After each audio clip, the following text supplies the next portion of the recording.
ఈ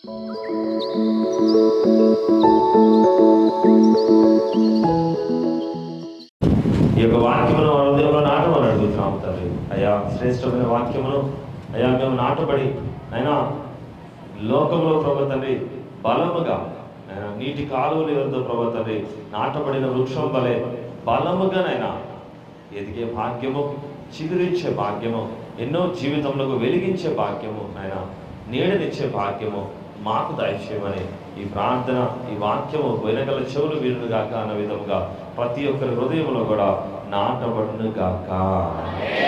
ఆమేన్, ఆమేన్. అపోస్తుల కార్యములు 28వ అధ్యాయము, అపోస్తుల కార్యములు కొత్త నిబంధన గ్రంథము, అపోస్తుల కార్యములు 28వ అధ్యాయము, పేజ్ నెంబర్ 131. నేను వాక్యం చెప్పడానికి ముందు హృదయంలో ఉన్న ఒక అనుమానం గురించి ఈరోజు నీకు వెల్లడి చేద్దాం అనుకున్నాను. నీకు ఉంది అనుమానం, నాకు ఉంది. ఏముంది? ఈ డౌట్ నీకు ఉంది, నాకు ఉంది. చాలా మందికి ఉంటుంది. చాలా మందికి. ఎంతమందికి?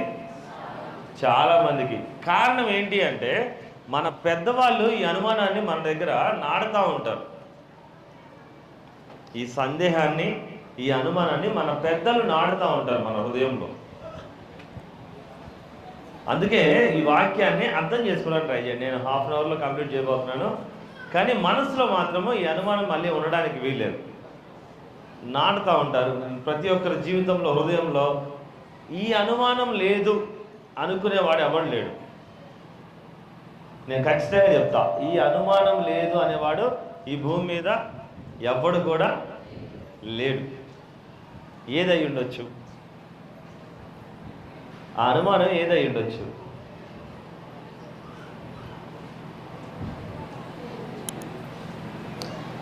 ఈ అనుమానము అంటే ఈ భయం, ఈ అనుమానము, ఈ మాట మీద వచ్చే యొక్క అనుమానము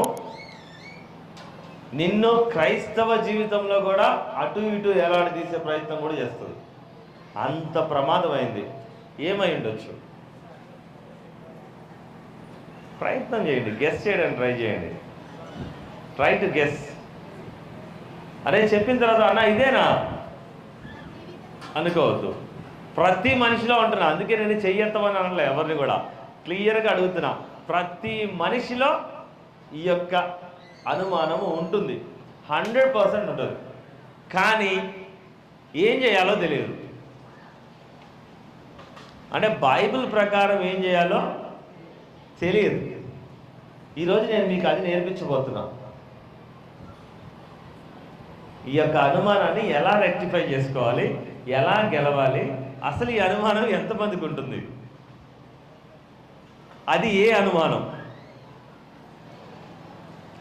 దేని గురించి అనుమానము, ఏ అనుమానం గురించి పాస్టర్ గారు చెప్తున్నాడు, ఏ అనుమానం గురించి చెప్తున్నాను నేను. నా జీవితం ఇంతేనా? Okay, very good. అమ్మాయికి చప్పట్లు కూడా నిజంగా క్లాస్. కనీసం నోరు తెరిచి చెప్తుంది చిన్న పాప అయినా. మీరు అది కూడా చేయట్లే, పిరికోలు మీరంతా. జరుగుతుందా లేదా? ఓకే, తనకు కూడా గట్టిగా క్లాస్ కొడదాం. తను చిన్నోడే పాపం, పెళ్ళిగాని అబ్బాయి, అతను నోరు తెరిచాడు. మీరెవరు తెరవరా నోరు? ఏ అనుమానం గురించి అన్నయ్య చెప్తున్నాడు? ప్రతి మనిషిలో ఉంటుంది ఇది. 100కి 100%. నేను 99 అనట్లే. నీతో నాతో సహా, నీతో నాతో సహా. నాకు అక్కడ మాట్లాడాడు దేవుడు. కాబట్టి మీ ముందు చాలా అద్భుతంగా మాట్లాడాడు. మనసులో పెట్టుకోవడానికి మీతో చెప్తున్నా ఈరోజు నేను. బాలాజీ, ఏదై ఉంటుంది? ఏ అనుమానం అయి ఉంటుంది? తమ్ముడు మహేష్, ఏమై ఉంటుంది? జానీ, ఏమై ఉంటుంది? ఏమై ఉంటుందిరా? చెప్పరా? సరే, ఒకవేళ నేను చెప్పిన తర్వాత అన్న నాకు కూడా అలా అనిపించింది అన్న అనేవాళ్ళు చేయెత్తుతారా? ఖచ్చితంగా అప్పుడే ఎత్తుతారా? ఇస్రాయేల్ కంపల్సరీయా? పక్కన నేను చెప్పాక నాకు వివరంగా చేయొద్దండి. ఏంటి అంటే, అన్న ఇలా నాకు కూడా అనిపించింది అని అనిపిస్తే చేయొద్దండి. నన్ను చూసి నా పొరుగువాడు నా మీద కుళ్ళుకుంటున్నాడు, వాడి ఏడుపు నాకు తగ్గుతుందేమో అనుకునేవాళ్ళు ఎంతమంది ఉన్నారు?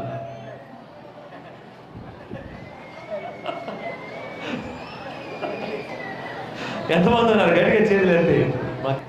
ఎంతమంది ఉన్నారు? ఒకసారి ఇటు ఒకసారి చేతులు ఎంతండి, మనం కూడా కనపడాలి కదా లైవ్లో. Right, very good, very good. ఎంతమందికి అదే ఇంకా లేదా? చేతులు తెచ్చుకోండి. దిద్దుపొడి చెల్లికి నీకు లేదా? ఎప్పుడు అనిపించలే? అనిపించకపోతే దించేయండి, నాకు నో ప్రాబ్లం. నన్ను చూసి వేరేవాడు ఏడుస్తున్నాడు, కుళ్ళుకుంటున్నాడు, చెడు చేస్తున్నాడు అనే వాళ్ళు ఎంతమంది డౌట్ ఉంది? మన డౌట్ అయితే ఓకే అంటే 99 కాదు, 100కి 100% ఉందా? ఉందా?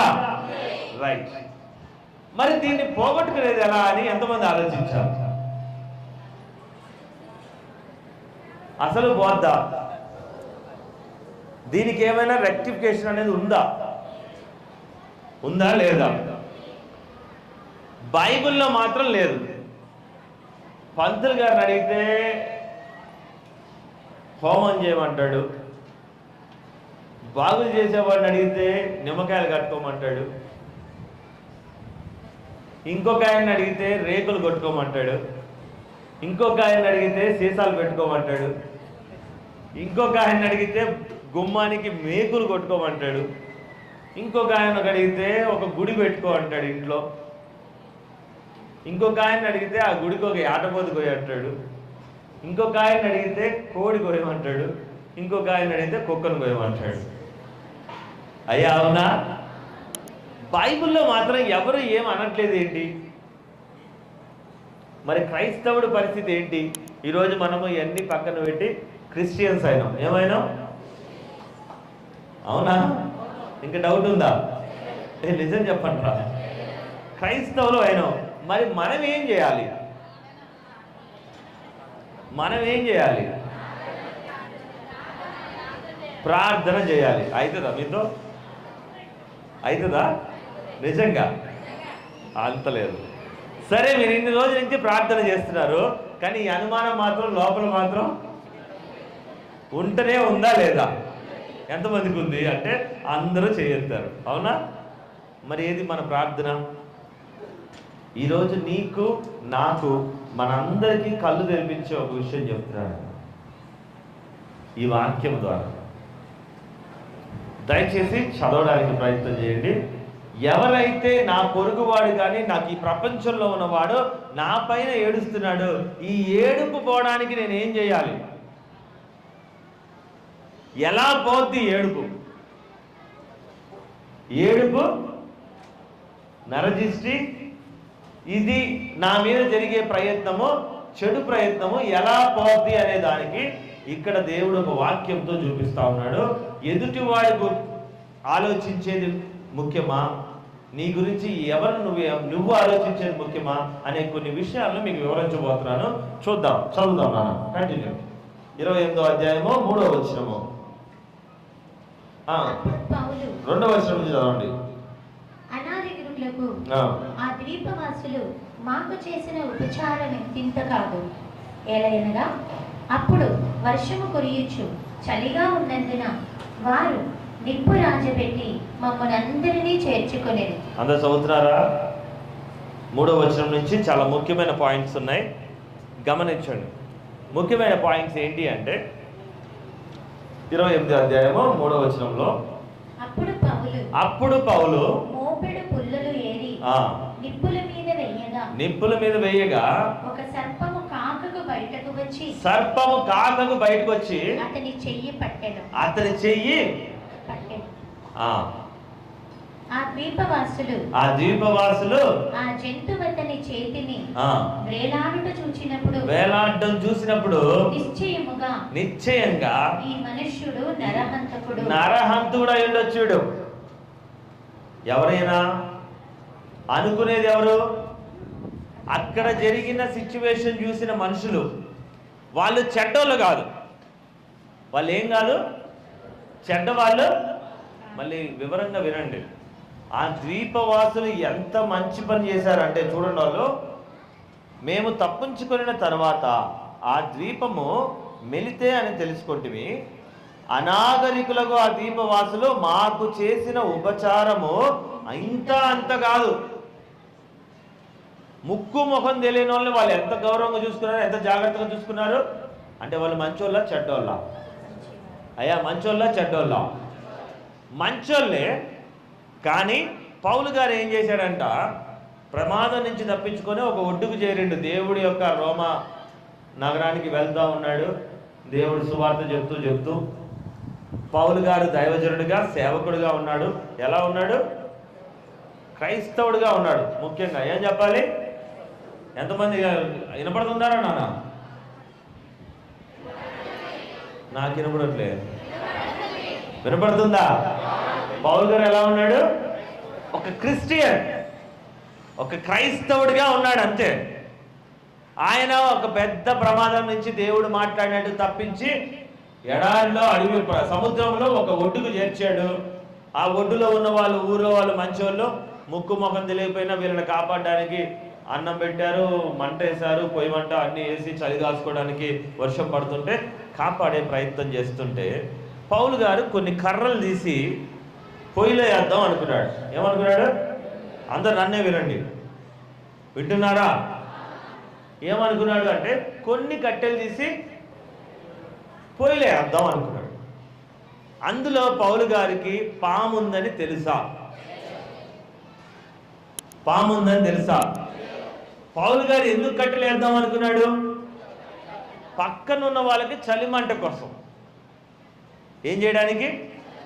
పక్కనున్న వాళ్ళకి. ఎప్పుడైతే ఈ కట్టెలు అక్కడ వేశాడో అందులో ఉన్న పాముకి మంట తగిలింది. ఏం తగిలింది? పాము ఏమనుకుంది? నాకు హాని చేసింది ఎవరు? వినపడలేదు, చెప్పండి. ఈ మనిషి పౌలు అనే అతను నాకు గట్టిగా ఎగిరొచ్చి అతన్ని వెంటనే గట్టిగా పట్టింది, విషం కొరికింది. కొరికి వేలాడుతుందంట, వదిలిపెట్టట్లా, వేలాడి కసితో కరుస్తుంది. ఎలా? కసితో ఉన్న విషం అంతా కూడా ఆయనలోకి దించుతుంది. అన్న పౌలు గారికి కలిసిన పాము వెంటనే జనాలు చూసి ఏమనుకుంటున్నారంటే, అక్కడున్న జనాలు, వాళ్ళు అడవి ప్రాంతం జనాలు, కరిసిన పాము ప్రమాదకరమైన పాము. అడవి వాళ్ళకి తెలియదా నాన్న ఏది మంచి పాము ఏది మంచి చెడ్డ పాము అనేది?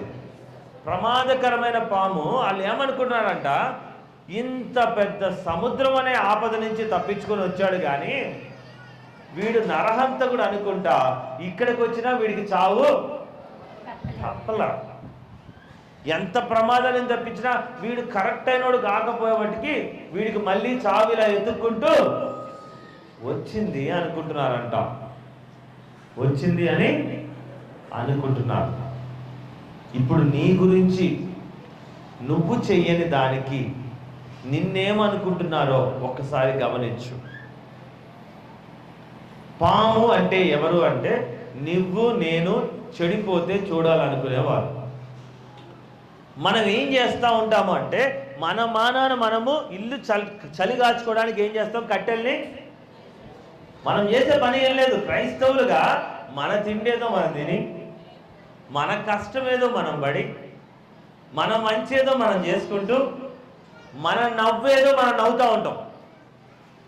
ఏం చేస్తూ ఉంటాం? 100కి 100కి 99 మంది నిన్ను చూస్తే ఎందుకు కోపం వస్తుంది? మీకు ఎవరికైనా తెలుసా? క్రైస్తవులారా అందరిని అడుగుతున్నా, మిమ్మల్ని చూస్తే ఎందుకు కోపం వస్తుంది?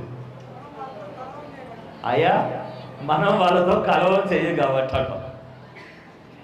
గట్టిగా చప్పట్లు కొట్టడం. బ్రదర్ అంటాడు మనం వాళ్ళతో కలవం కాబట్టి వాళ్ళు చూస్తే కోపం వస్తుంది. కాదు బ్రదర్, ఎవడన్నాడు మనం కలవమని? మనంత మంచిగా ఎవడు మాట్లాడు? మాట్లాడతామా లేదా? పలకరిస్తామా లేదా? మన పలకరింపులో మంచి ఉంటుందా లేదా? సో మనం మంచోదే. అలా కాదు, ఇంకొద్దిగా ఆలోచించండి. ఎందుకు నచ్చదు? నిన్ను చూస్తే ఎందుకు ఈర్ష్య వస్తుంది?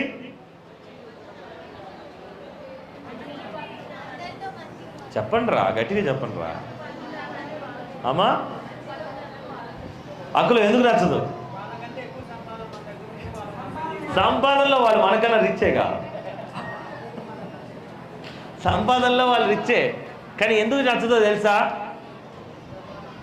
అందరూ వినండి, మళ్ళీ చెప్తున్నా, అయ్యా కన్ఫ్యూజ్ అవ్వద్దు, నేను ఏం చెప్తున్నానో వినడానికి ట్రై చేయండి. ఎందుకు నచ్చదు అంటే, క్రైస్తవుడు కష్టం వచ్చినా నవ్వుతూనే ఉంటాడు, బాధ వచ్చినా నవ్వుతూనే ఉంటాడు, దుఃఖంలో పేదరికంలో ఈ రోజుకి అన్నం తినడానికి ఉన్నా లేకపోయినా దేవుడు నన్ను నిలబెడతాడనే నమ్మకంతో నవ్వుతూ ఉంటాడు. కాబట్టి వాడి బాధ నీ నవ్వు. వాడి బాధ ఏంటి? నీ నవ్వు. నీ సంతోషాన్ని చూసే వాడు వరవలేడు. దుష్టుడు ఎప్పుడు కూడా ఏం వరవలేడు? కలిమిలో లేమిలో ఏ స్థితిలో ఉన్నా వీడు సంతోషంగా ఎలా ఉంటున్నాడు అనేది చూసి వాడు ఓరవలేక ఈర్ష్య కలుగుతూ ఉంటుంది. అర్థం చేసుకున్న వాళ్ళు గట్టిగా దేవుని చూపిస్తాం. అక్కడ వీడు ఎవరికి అన్యాయం చేయలే, పౌలు గారు కూడా ఎవరికి అన్యాయం చేయలే. ఆయన పని ఏదో 4 కర్రలు వేద్దాం అనుకున్నాడు. కనీసము కర్ర తీసుకొని పాముని కొట్టను కూడా కొట్ల. పాము కనిపించింది కాబట్టి కొడదాము చంపుదాము అనుకున్నాడా? ఆహా, ఆయన ఏదో ఆయన కోసము చలిమంట కాసుకునే ప్రయత్నంలో ఉంటే, చలిమంట కాసుకుందాం అనుకుంటే, ఆ పాము దాంత్రం ఏమనుకుంటుంది? నాకు సెగ పెడుతున్నావు నువ్వని ఎగిరొచ్చి ఆయన్ని, నీ మానాన నువ్వు బతుకుతుంటే నిన్ను కూడా పాము కరవడానికి కరిచినట్టుగా చుట్టూ ఉన్న ప్రపంచము కరవడానికి ప్రయత్నం చేస్తుండొచ్చు. ఏ అనుమానం అయితే నీలో 100కి 100% ఉందో, ఎంతకి? నీలో నాలో, ప్రతి మనిషిలో, ప్రతి క్రైస్తవుల్లో, ప్రతి ఒక్క మనిషిలో, హిందూ ముస్లిం క్రిస్టియన్ ఎవడైనా కానీ నీలో నాలో ఏ అనుమానం అయితే ఉందో అది నిజమే, అది నిజమే. అయితే దీనికి రెమెడీ ఏంటి? సొల్యూషన్ ఏంటి? మనందరం ఏం చేస్తే వాడు ఏడ్చే ఏడుపు నుంచి కానీ, వాడు ఏడ్చే దుష్ట ఆలోచన నుంచి కానీ, వింటున్నారా అమ్మా? ముసలాళ్ళు వింటున్నారా? వింటున్నారా లేదా? వాళ్ళు బిజీగా ఉన్నారా? ముఖ్యంగా మన ముసలాళ్ళకే చెవులు గట్టిగా గుంజి చెప్పాలి. అమ్మ, పెద్దవాళ్ళు కుర్చీలలో కూర్చున్న పెద్ద వయసు ఉన్న వాళ్ళు, వృద్ధులు ఒకసారి చేతులు ఎత్తండి గట్టిగా. అయ్యా ఇటు పక్క ఉన్నారా? మీరే. ఎందుకంటే లేనిపోని దిక్కుమాలిన ఆచారాలు మాకు నేర్పించేది మీరే కాబట్టి. లేనిపోని దిక్కుమాలిన ఆచారాలు ఎవరు నేర్పిస్తారు? మీరే నేర్పిస్తారు. ఫాలో చేయమంటారు. ఏంటది అంటే, ఈ దిష్టికి నువ్వేం చేయాలి అంటే, ఒకరి దగ్గర అంటాడు నిమ్మకాయలు తిప్పు, ఒకరి దగ్గర అంటాడు కోడిగుడి తిప్పు, ఒకరి దగ్గర అంటాడు ఇంకేదో తిప్పు, ఎర్ర ముద్ద పచ్చ ముద్ద ఇంకేదో. అయ్యా నిజం కాదా? కాదా? ఏవి తిప్పకుండా అమెరికాలో మనకన్నా డబ్బున్న వాళ్ళు ఉన్నారు కదా, వాళ్ళకి లేని ముద్దలు మనకెందుకు వచ్చినాయి? మనమైతే అన్నం ఉంది కాబట్టి ఎర్ర ముద్ద నల్ల ముద్ద పచ్చ ముద్ద అని తిప్పి 3 రోడ్లలో పడేస్తున్నారు. ఓకే, అక్కడ బ్రెడ్ ప్యాకెట్లు బండ్లు ఉంటాయి, వాడేం పడేయాలా? వాడేం పడేయాలా? మా పెద్దల్లో ఎవరిని అడిగితే బాగుంటుంది? సువార్థం పెద్దమ్మని అడుగుదాం, ఏం పడేస్తే బాగుంటుంది? పాశ్రమ గారిని అడుగుదాం, మా అమ్మని, ఏం పడేస్తే కథ దిష్టిపోద్ది?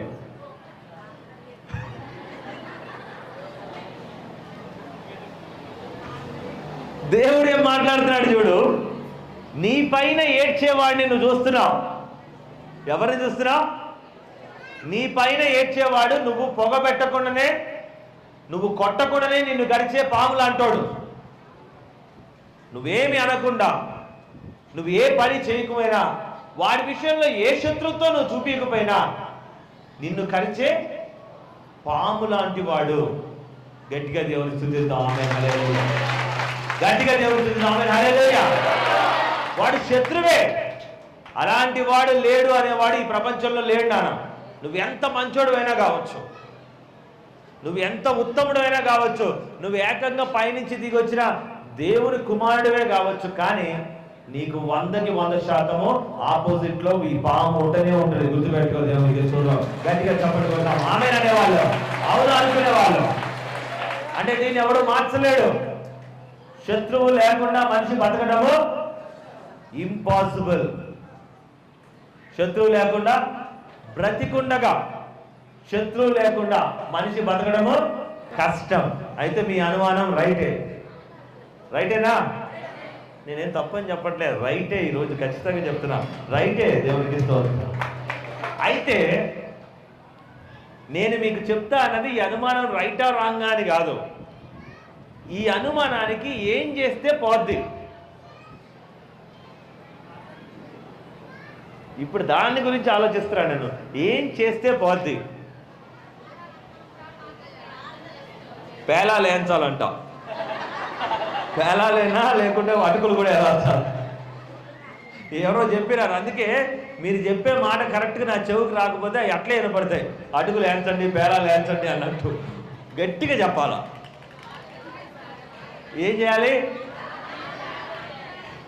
ఉప్పు పంచదార కలిపి దగ్గర పెట్టుకోవాలా. ఏం చేయాలి? కొబ్బరి పాలు, కొబ్బరికాయలా ఏం చేయాలి? 3 పసుపులో ముంచి మెడలో వేసుకొని తిరగాల. అమ్మా రైట్ చెప్తున్నారు, వినండి. ఏం చేస్తే పోతే ఏడుపు, ఏం చేస్తే చస్తది ఈ పాము.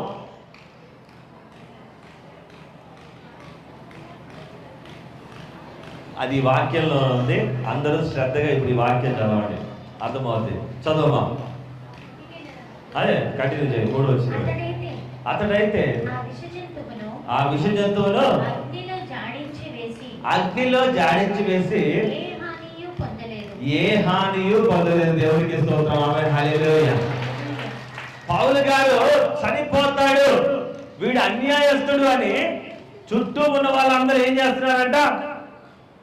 అందుకే వీడికి పాము కలిసిందని అందరూ అనుకుంటుంటే పౌలు గారు మాత్రం ఏమన్నాడు? నువ్వు ఏ మంటనైతే తప్పించుకున్నావో అదే మంటలో పడు అని దాన్ని తీసి జాడించి వేసినాడు. దేవునికి స్తోత్రం. ఆయనకి ఏ హాని జరగల. నీకు నాకు కూడా ఇలా చూసి, అంటే మనము చెయ్యకపోయినా వాళ్ళకి ఏ హాని చేయలే. నీ ఎరుగువాడికి చేయలే, నీ శత్రువుకి చేయలే, నీ చుట్టూ ఉన్న వాళ్ళకి చేయలే. ఎవడికి ఏ హాని చేయకపోయినా వాడు నిన్ను ఓరవలేక వాడు ఏం చేసినా, పామై విషమంతా కక్కినా అది నీ మీద పనిచేయదని దేవుడు మాట్లాడుతున్నాడు. వాడు కనిపిస్తే బెటర్ని, వాడు చేతబడే చేయని, వాడు చెడే చేయని, వాడు నిన్ను నాశనం చేయడానికి రకరకాల తలకిందు తపస్సు చేయని, కానీ నువ్వు వాడికి ఏమైనా అన్యాయం చేసావా? ఈ ఒక్క మాటని గుర్తుపెట్టుకో. నువ్వు అన్యాయం వాడికి చేస్తేనే వాడి విషయం నీకు ఎక్కేటట్టు చేస్తాడు దేవుడు. నువ్వు అన్యాయం చేస్తేనే ఆ విషయం ఏమైంది? పాముది ఎక్కేటట్టు చేస్తాడు తప్ప నువ్వు అన్యాయం చేయకుండా నువ్వు న్యాయంగానే ఉంటూ ఎదుటివాడు చెడిపోవాలనే ఆలోచన, అంటే ముందుగానే వాడి శత్రువు కూలిపోవాలని ప్రార్థన చేయి, తప్పు లేదు. కానీ ఆ శత్రువుకి నువ్వు ఏ అన్యాయం చేయకుండా నువ్వు మాత్రం మంచి గురించి ఆలోచించినా, వాడు నీ మీద ఏడ్చినా, వాడు నీ మీద చెడు ప్రయోగం చేసినా, వాడు నిన్ను కూర్చాలని చేసినా, యేసు నామములో తిరిగి అగ్నిలో కాలాలని నువ్వు ప్రార్థన చేస్తావు. ఏదైతే అన్యాయం నీకు జరగాలని వాడు చేస్తున్నాడో అదే, అంటే ఏ మంటలోంచి అయితే మంట గాలింది, సెగొచ్చిందని ఆ పాము పౌలు గారిని కలిసిందా లేదా? ఏ సెగలోంచి? నాకు సెగ అంటిందనేగా కక్షతో వచ్చి కరిచింది, అవునమ్మా? ఎక్కడ పడింది మళ్ళీ తీసుకుపోయి ఆ పావుని? అంటే ఏ సెగ అయితే తగిలి నిన్ను నాశనం చేయాలని వాడు ప్రయోగం చేస్తున్నాడో తిరిగి అదే వాడి మీద పడుతుందని దేవుడు మాట్లాడుతున్నాడు. ఏది నీ కోసం మొదలు పెడుతున్నాడో, ఏ గుంట అయితే నీ కోసం తీస్తున్నాడో ఏ ప్రమాదం అయితే నీకు జరగాలని అన్యాయంగా నువ్వేం చేయకపోయినా నీ పైన ఈరోజు నీ చుట్టూ వాళ్ళు ప్రయత్నం చేస్తే అది వాడికే వస్తుందంట, దేవుడు చేస్తాడంట. దేవుడికి స్తోత్రం. నీ నాశనాన్ని చూడాలని, నువ్వు చనిపోతే చూడాలని అక్కడ ఉన్న వాళ్ళందరూ ఏమనుకుంటారు? వారు అతని శరీరము.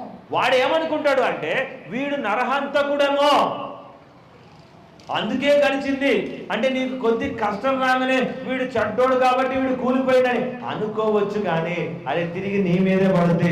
ఎందుకంటే నేను న్యాయంగా నా గమనించే దేవుడికి స్తోత్రం. గట్టిగా దేవుడికి ఆమేన్, ఆమేన్, గట్టిగా. న్యాయంగా ఉండి మంచి వాళ్ళు మాత్రమే ఆమేన్ అనండి, చెడ్డోళ్ళు అనకండి. ఎందుకంటే ఇందులో 2 పాయింట్లు ఉన్నాయి. నువ్వు అన్యాయంగా, నువ్వు కూడా ఎదుటి వాడిని చూసి కుళ్ళుకుంటున్నట్టు, నువ్వు కూడా వాడి పక్కన వాడిని చూసి నీ పక్కన వాళ్ళని, తోటి వాళ్ళని సహించలేక, ఓరవలేక నీచమైన అలవాటు కలిగి ఉంటే నువ్వు కూడా పాంగే. Maybe you are wearing a white dress and you are doing Christianity, you are following the God. ఏ దేవుడైనా సరే, యేసుక్రీస్తు ప్రభువుని నమ్మిన పరిశుద్ధుడైన పైన వేషధారణ చేసుకొని, పైన ఏం చేసి బైబిల్ సంకలం పెట్టుకొని కూడా నీ మనసు కూడా అలాగే ఉంటే నువ్వు పాంబే. కాకపోతే వాడు నల్లపాము, నువ్వు తెల్లతాచు. అది నల్లతాచు, నువ్వు తెల్లతాచు, తేడా ఏమీ లేదు. కానీ నువ్వు నిజముగా ఎదుటివాడి గురించి చెడిపోవాలని కాకుండా, అయ్యా నా బ్రతికేదో నేను బ్రతుకుతున్నా, నా దేవుడితో నేను ఉండాలి అని నీ మన నువ్వు పోతా ఉంటే మాత్రము కంపల్సరీ ఆ పాము తీసేది మంటలు వేస్తాడు దేవుడు.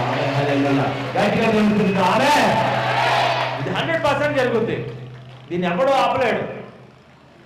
నువ్వు చేయాల్సింది ఏంటి అంటే నీ జీవితం ఎలా ఉంది, నీ హృదయంలో.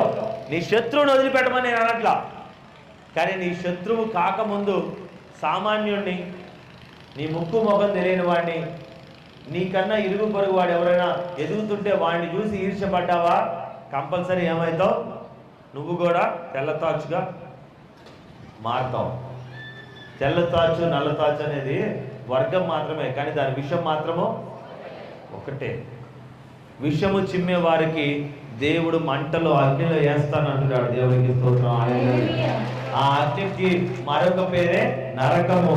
అర్థం చేసుకొని గట్టిగా దేవుడు చూద్దాం. అమాయకుల మీద విషయం చిమ్మకండి. నీకు హాని చేయని వాళ్ళ మీద విషయం చిమ్మక తల్లి. నువ్వు కూడా నీకు పొరపాటు చేయని వాళ్ళని నువ్వు విషయం చిమ్మకు. ఎందుకు చిమ్మాలి? ఎందుకు హృదయంలో విషయాన్ని, కల్మషాన్ని, విషయాన్ని జనరేట్ చేసుకోవాలి? ఏం అవసరం ఉంది నీకు జనరేట్ చేసుకోవడానికి? ఎందుకు పాజిటివ్గా ఆలోచించకూడదు? ప్రతి మాటని, ప్రతి మనిషి కూడా ఈరోజు నెగిటివ్గానే ఆలోచిస్తున్నారు తప్ప పాజిటివ్గా అర్థం చేసుకునే ప్రయత్నం చేయట్లా. నువ్వు క్రిస్టియన్, నువ్వెవరు? క్రిస్టియన్. బాధలు వచ్చిన వాడికి కూడా నీలో పాజిటివ్నెస్ కనపడకపోతే ఇంకేం చూపిస్తావు నువ్వు ప్రపంచానికి?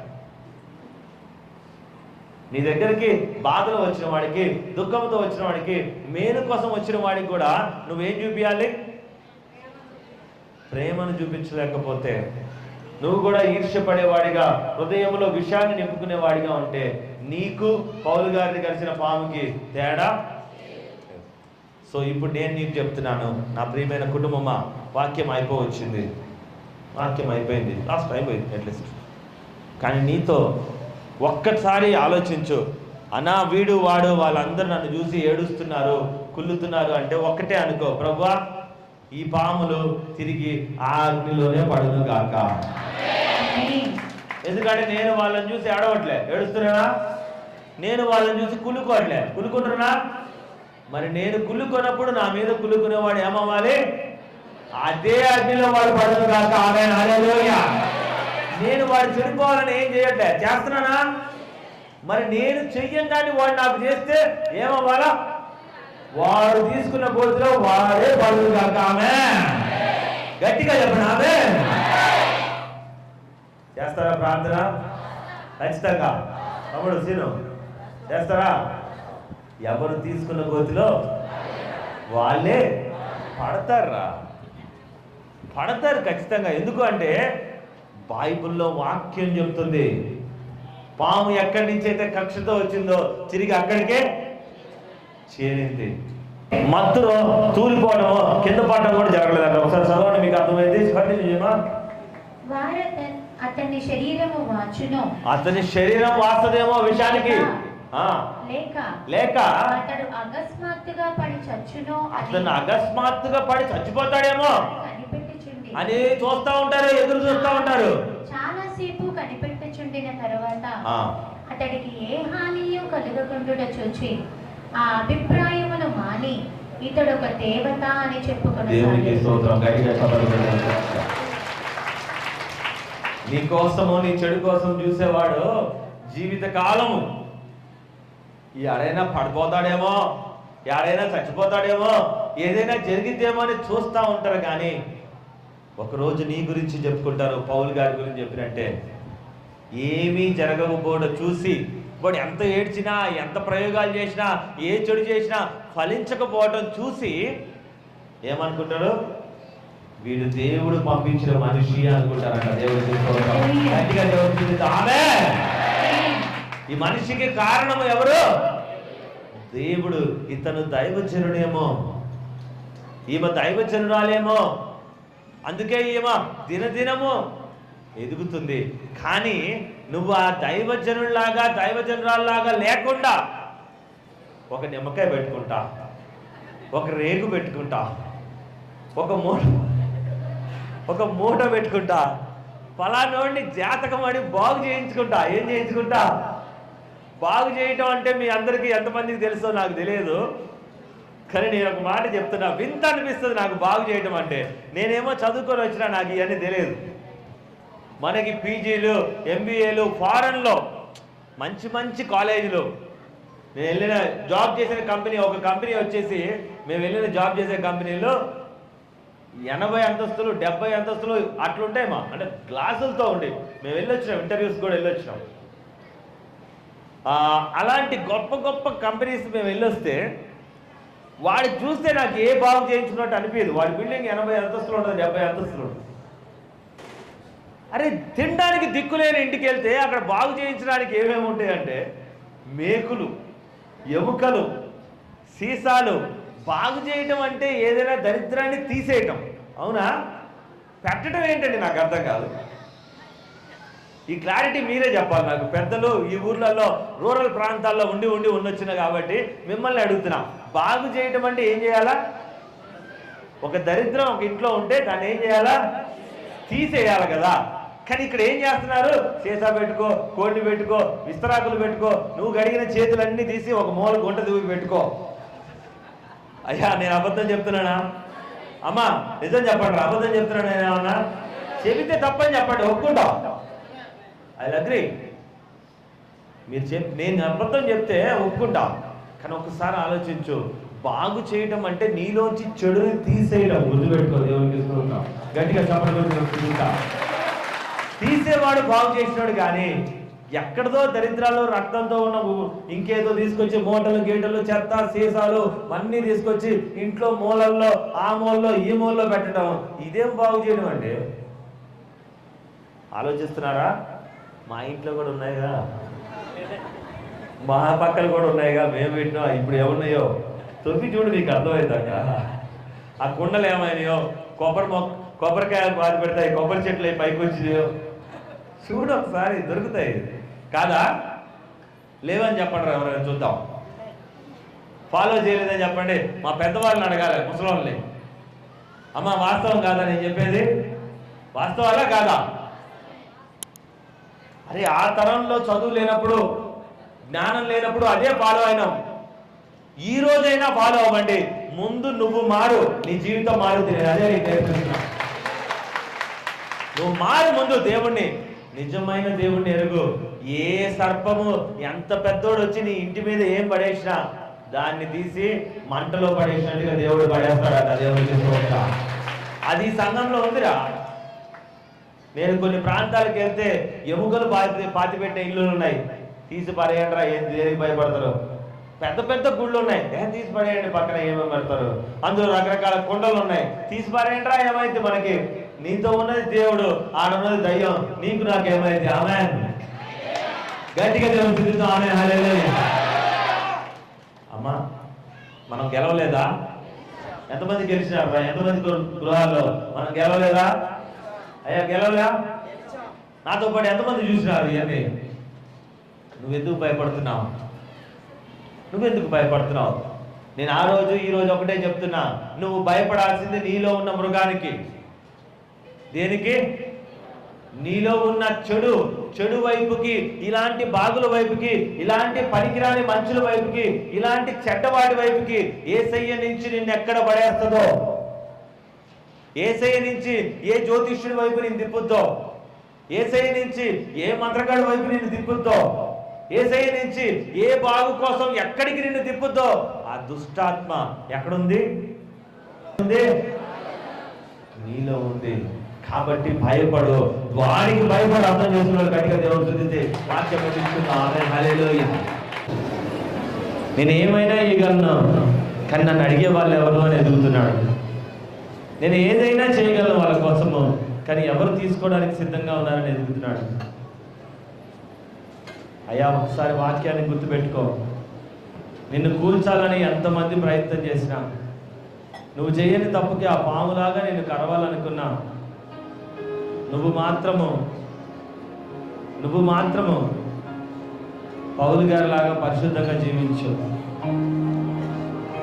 నిన్ను కూల్చాలనుకునే వాళ్ళు ఎన్ని ప్రయత్నాలు చేసినా వాళ్ళు గెలవరు. వాళ్ళు మంత్రగాలు కావచ్చు, దుష్టులు కావచ్చు, ఏడుపు కల్లోళ్ళు కావచ్చు, ఊరి మెచ్చే వాళ్ళు, లోకమే భయపడే వాళ్ళు కావచ్చు, వాళ్ళ దగ్గర ఎన్ని శక్తులైనా ఉండొచ్చు, కానీ నీ దగ్గర ఉన్నది జీవం కలిగిన దేవుడు. గట్టిగా దేవుడు చూద్దాం. హల్లెలూయా, హల్లెలూయా, హల్లెలూయా, హల్లెలూయా, హల్లెలూయా. అయ్యా, ఎవరిని బాధ పెట్టకుండా ఉండిన క్రైస్తవులుగా ఉంటున్న నా సహోదరులు, నిజమైన క్రైస్తవ జీవితంలోనైనా ఇంతవరకు లోకము చేయలేని మంచి ప్రవర్తనతో మా బిడ్డలు ప్రయత్నం చేయాలనుకుంటున్నాగా, అయ్యా వారిని నైనా కూర్చడం కానీ, వారిని కృంగతీయడం కానీ, నష్టపరచడం కానీ, మోసపరచడం కానీ ప్రభా, యేసు నామములోనే ప్రభా వారిని ప్రభా కూర్చోమని అడుగుతున్నాము తండ్రి. అయ్యా, మేము ప్రార్థిస్తున్నాము, నీ నామములోనే ఘనత ఉన్నది, నీ నామములోనే మహిమ ఉన్నది ప్రభా, నీ ద్వారానే మా గెలుపు ఉన్నది ప్రభా. మా శత్రువుని ఏ ఆపదైతే మా కోసం సిద్ధపడదాం అనుకున్నాడో, ఆ పాము వలె పౌలు గారిని కరిచిన విధముగా ఎవరైతే మమ్మల్ని కరుద్దాం అనుకున్నాడో, మరణమునకు అప్పచెప్పాలని ప్రయత్నం చేస్తున్నాడో, వాడిని తీసి వాడి ప్రయత్నంలోనే వాడిని కూల్చి కాల్చి ఎవరు అడుగుతున్నాము తండ్రి. అయ్యా, మా పిల్లల భవిష్యత్తు కోసం అడుగుతున్నాము, మంచి కాలేజీలలో ఉండడానికి. అయ్యా, ఈరోజు ప్రార్థిస్తున్నాము తండ్రి, నీట్ ఎగ్జామ్ గురించి ప్రార్థిస్తున్నాము.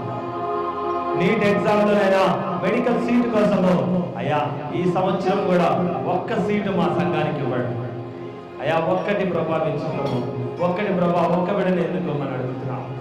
ఒక అవకాశం మాకు ఇచ్చి ఉచితమైతే కష్టంగా కనబడుతుంది, కానీ ఒక్కటి ప్రభా తండ్రి దయచేసి మా కోసం స్థిరపరచమని, మా కోసం సిద్ధం చేయమని. అయ్యా, బిడ్డలు ప్రభా ఎంసెట్ ఎగ్జామ్ రాస్తున్నారు, వారికి కావాల్సిన పోస్టులు వారికి సీటు వాళ్ళకి దయచేయండి. ఈసెట్ ఎగ్జామ్ రాస్తున్నారు, వాళ్ళకి కావాల్సిన మంచి మెరిట్ కాలేజెస్లో వారికి ఆ సీట్ ప్లేస్మెంట్ దయచేయండి. అయ్యా, ఐఐటి కోసం ప్రయత్నం చేసే పిల్లలు ఉన్నారు, వాళ్ళకు కూడా నేను ప్రయత్నం చేయండి. ప్రతి దాంట్లో ఈ సంఘంలో ఒకళ్ళు ఉండే విధంగా, మా పిల్లల్లో ఒకళ్ళు ఉండే విధంగా మాకు సహాయం చేయమని.